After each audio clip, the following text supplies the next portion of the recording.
In terms of what next, I think, we have the basic science data. The data is there in terms of the why would you do something like this. I think the technique, as we've talked about, has really brought it down to a level where it can be widely applicable even to the surgeon who does the occasional rotator cuff repair.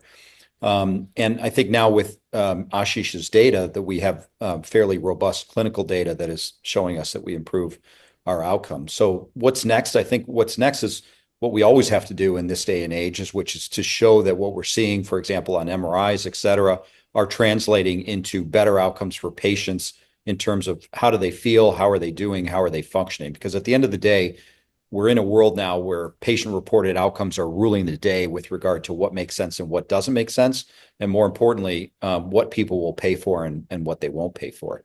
And I think as surgeons in the healthcare community, we really are the stewards of the healthcare dollar, and development for the sake of development just because we need a new widget doesn't make a lot of sense. I think that unfortunately, even in some of the techniques that are more commonly used now for collagen implantations, if you look through the data, there really is none to support the use. The use of the implant is based on the technique of the implant, not on the data of the implant, down to why was the material that's being used for the implant selected? And is it the right material for use in the case of some of these collagen patches? So they've been built around techniques, not around solid data. And so I think from a Tetra standpoint, that's really our goal, is to be able to put the data first.